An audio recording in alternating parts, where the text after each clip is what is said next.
Good morning, everyone. It's 9 o'clock, so we'll call this meeting of the Audit Committee to order. I would like to begin by acknowledging that we are in Mi'kma'ki, the traditional territory of the Mi'kmaq people, and we are privileged to share the land with them. Before we go any further, can I have an approval of the agenda as circulated? Moved by Councillor Bell. Seconded by Mayor McLean. All those in favor?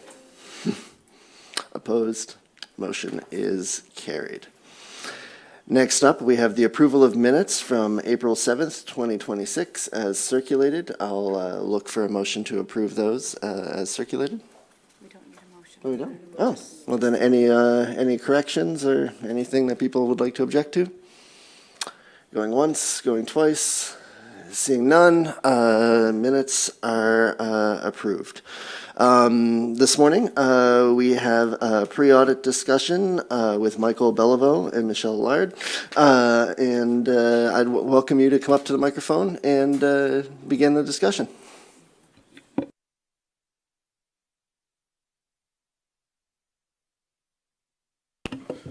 Perfect. Well, thank you everyone for having us today. I'm Michael Beliveau, a partner at Beliveau Vino, part of the audit team, and behind me I have Michelle Laird. She'd be the senior auditor on the file. And then tucked away way in the back, still working away, we have Zach Gladwin, Kaylee Kaiser, and Cole Mailman, who are helping with the audit as well this year. So that would be the audit team. We started the audit work yesterday and proceeded into today. We expect it will probably last on site normally 5 to 7 days on site, and then some off-site work as far as cleaning it up, and anticipate everything being finalized and finished up in August. Mid to late August is generally when we're able to have everything finished up and ready. So this year, for the 2026 year end, the audit fee will be $24,000, an agreed upon quote. Next year, March 31st, 2027 year end will be the last year of the current quote in place. So just to give kind of an idea of what the audit approach is, so we really take a risk-based approach to the audit. So we look at things within your financial statements, your consolidated financial statements, of areas where there might be, material misstatements or those pieces. So that's how we decide kind of what we're going to look at, and that can vary year to year depending on what's happened within the municipality. Maybe you did a bunch of capital projects, you received a bunch of grants. There's various things, turnover of staff that we take into consideration when we're developing our audit plan. So the other piece to understand with that is when you receive the statements, it says, these aren't materially misstated. So nothing's come to our attention of them being materially misstated. So materiality is what we use as auditors. Basically, we look at what would impact a user's decisions. So if this number was X, if it was X minus Y, would the decision maker have still made the same decision with that? So it's a matter of why we do that is from an efficiency, cost benefit. It would be prohibitively expensive if we were to look at everything down to the smallest dollar. In the audit approach, you've probably heard of like the forensic audit, that being, when they get down into the details. So we use materiality as a baseline to determine what we would look at, to what extent, down to what level, to make sure we're capturing everything. So it's just a way of making it efficient from a cost perspective for you and a time for us. So that's in that materiality level can vary depending on the year and depending on what's going on. Generally, that materiality calculated at this level for the municipality would be between 600 and 700,000 is what we use as that approach. So, but like I say, that could vary year to year depending on risk or depending on what your total expenses were or revenues. So it's kind of a calculated number, but it varies, but it's generally in that. It's important to note that what we are auditing is we're auditing the consolidated statements. So I know as council, and when you're operating more on a daily basis, you're looking at your operating fund, you're looking at capital reserves or capital funds. You're kind of looking at those individually. So what we're actually auditing and providing our opinion on is the consolidated, so everything put together. So it's just having that distinction within your financial statements. For those who've looked at them before, there's an A section and a B section. The B section is kind of how you look at things being operating capital, but what we're auditing and providing the opinion on is the A section, which would be the consolidated statements. So just to keep that in mind as you're going through. We're also auditing the trust fund financial statements. So the trust financial statements, those are prepared in accordance with Canadian accounting standards for not-for-profit organizations. It's a smaller one in the back. Your consolidated municipal financial statements are prepared using public sector accounting standards. So there's just a slight difference in how you look at those statements when the time comes. But we go through and make sure that you're in compliance with the accounting standards for either one, depending which one we're auditing. And then we use Canadian generally accepted auditing standards is the approach that we're required to meet our standards to prepare the audit. So as the audit committee, you have full access to us as auditors. So if there was something that was of concern to you, or you were curious about, or wanted to bring to our attention, by all means, reach out to myself or Michelle, and we're happy to have a chat and discuss anything that you as a committee or a committee member may feel the auditor should be aware of or noted, and that can help also kind of guide us in the approach that we take to the audit if there's an area of concern or just something that would be noteworthy for us to know. So last year in the internal control letter, so we provide an internal control letter and a management letter every year. So in the internal control letter, we had mentioned that staff had implemented a new check process. So they proactively looked at their processes on a go-forward basis, but the big thing why we've noted the new check process that they implemented was right now, at least in our world as audit, and I'm sure many of you is, check fraud is a big deal right now in our space, and the intricacies and the threats that are out there of how people are able to either checks or, wire transfer. You've all heard of like the emails coming of, send me this, like it's a big issue. So, we were happy to see that staff took it upon themselves to implement a new process last year, and it just indicates that they're always looking at it. There's no way to completely bar any of that risk, but all you can do is stay on top of it and keep monitoring your processes and how do you make things better. So that that's an interesting one from an audit perspective, because generally when we're thinking of audit and fraud from an audit perspective, as a lot of people think internally is what the focus is on, which we do focus on that as far as control processes, but we also want to make sure the controls that you're putting in place are actually defending against the outside, influences that are out there. And, there's enough stories out there that you've heard of whether it's municipalities or businesses, can lose significant money if those processes aren't in place and constantly being updated to keep up with it, which we're happy to, through our years auditing, we can say that your staff is on top of that to the best of their ability to keep up with it. So then also in our management letter last year, we mentioned the updated standards. So PS 1201 and 1202 are new presentation standards this year. So your director of finance and her staff have elected to early adopt. So you weren't required to adopt these new presentation standards until what would be your March 31st, 2027 year end. But if you adopt then, you need to go back and show your 2026 in the new standard. So the Director of Finance is elected to early adopt that standard. So you'll see it's not a big change. It's actually the changes to the presentation of financial statements really are meant to make it easier for people to understand. They're meant to more closely resemble what would be kind of a private business financial statements or a not-for-profit statements that people are used to looking at, as opposed to the PSAB standards can be a little different than what people are used to. So it should be a nice change to provide more clarity and understanding for the users of the statements. That's all I have, but I'm happy to answer any questions, concerns, or comments that anybody might have. Thank you. Question from our member at large, Alex McDonald. Thank you, Councillor. If I heard correctly, you talked about a materiality cutoff of 600,000? Was that the number that I heard, or? That was a range. So materiality generally is between, in the, previous 3 to 5 years, the materiality number has been somewhere in the range of 600,000 to 700 has been the range. How was that number arrived at? And the reason why I'm coming at you with this question is because, having misheard or not heard in previous years, I was a little shocked at that number, because as you started talking about materiality, I'm familiar with the concept.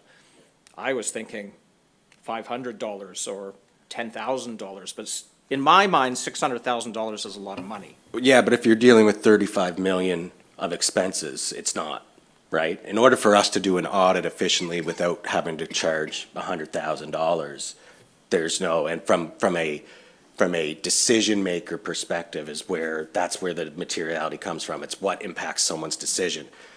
If on $35 million, $500 is impacting your decision, that doesn't make sense, right, from that perspective. So that's why we have to pick something that would, so if you made a decision and the numbers that we saw here were $300,000, I don't want to say wrong, that's not the right term, but we audit to the level that we're confident that these numbers are correct to that level, does it impact the decision? So that's the way we calculated for it. So yes, the number does feel high when we think of it as an individual, but if you think about it as a municipal unit with, $35 million of expenses, it's a little easier to grasp. But I understand the trepidation and the piece where you're coming from, but it's an efficiency level too that we have auditors need to do. Completely understand the efficiency and striking that balance between the cost of the audit and the kinds of material things you're looking for.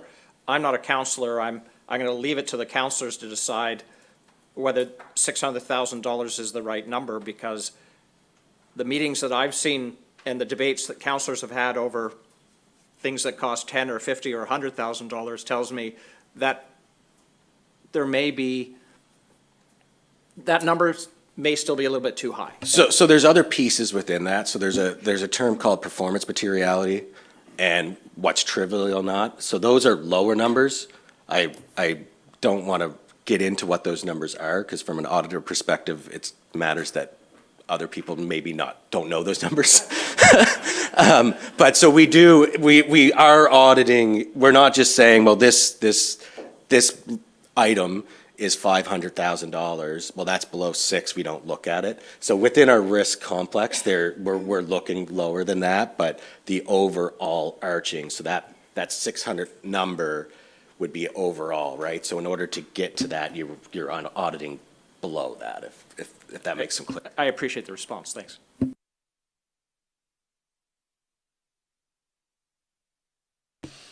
Anyone else? Just on the matter of unscrupulous access to funds, the most recent one I read was at Nova Scotia Power, making a payment that was for a large amount of money to a supplier, and it got through all the systems. And I just wonder if you can speak to the adequacy of our system. And I mean, I presume you're saying it's okay, but one would think that that should not have happened at that organization, but it did. And it really points to to just how simply it sometimes can happen. And I just wonder if you can speak a little bit more about it, because it is a growing problem. And when you see large organizations that are facing this and have been victims of it, you think we could be as well. And cybersecurity is, we talk a lot about it here, and yet, things happen and it's kind of your worst nightmare. It sends a shiver through if it was to us, it would send a shiver through our residents to say, are you competent in what you're doing? And it does with the other institutions where these problems are happening. I don't know if you can comment in more general way about how this is changing and what we need to be watching for. Yeah, I'm happy to, and even I would defer to Director of Finance as well. She wants to add to it, but Your system is strong. I think the strongest part of your system is that you're proactively evaluating your system, and it's not just, well, this is the way we've done it for years, so we're always going to do it. The check being, e-transfers and emails, like those are challenges. So you have limited access and controls in place that, who can actually transfer money? Is there a second person that at second step? So you have all those things in place. Likely, using your example of Nova Scotia Power, they probably did too at the end of the day. And unfortunately, a lot of these things can get through for whatever reason. Training your people is a big one. But when it comes to cybersecurity, whether financial or, ransomware and all of those, like these are new challenges that haven't faced. But as far as what we look at with your system, controls are being followed. The controls are never going to minimize, they're never going to eliminate risk, because the people who are trying to come at these things are constantly, you plug one hole and then they're trying to find another. So as far as the controls in place, the segregation of duties, competent staff, like those things are in place, and the constant evaluation, I would say most years there's probably a updated control process somewhere in your control. I know your director of finance, we talk often of, we're implementing a new control, so they're looking at these things, and that's the biggest thing about your control system, I think, is that it's being evaluated consistently versus just resting on, oh, we have good controls. So I don't know if that fully answers your question, but in my mind, that's the strongest thing of your controls, is that you're consistently evaluating them versus having strong controls and just letting it sit there. So it's the same, if you were doing something the same way 10 years ago and you're doing it the same way now, maybe that is good, but at least if you looked at it to say, does this still meet what we're doing, which your staff are. I don't know if you wanted to add to that. Yes, well, thank you, through to the chair. I think that's probably part of it, is that we do look at our control system, and we look at the bank every day. We make sure that, we do all the training, the Beauceron training that the IT services have given us, that constantly talks about different ways bad actors can try to infiltrate your system.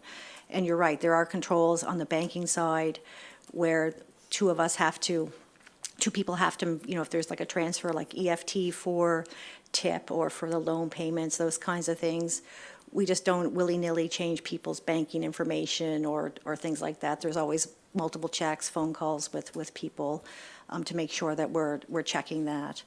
And I do know that when we put in the check safe pay or positive pay, they call it at the bank, where the check goes through and the bank actually, if it doesn't have the right exact name as the bank account, and for the exact money that check is written for, it automatically puts a stop payment on it, and we have 2 hours to release it. So that means picking up the phone, calling the vendor, did you cash this check? Like, was it you? So we will do that, and if the payment gets stopped and it was through no fault of anyone, then we'll just reissue the check. So we're certainly trying our best to make sure that, we're keeping things safe. Like, I don't want, like Michael said, something could get through, for sure. But we're doing our best, and we are constantly evaluating what we can do to keep the trust that you have in us on safeguarding the municipal funds.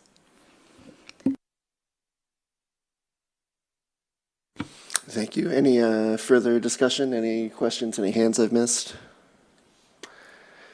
No? Well, thank you very much for the presentation. Looking at the agenda with no further items, we will adjourn the meeting, and we'll take a 5-minute break to get set up for Finance Committee.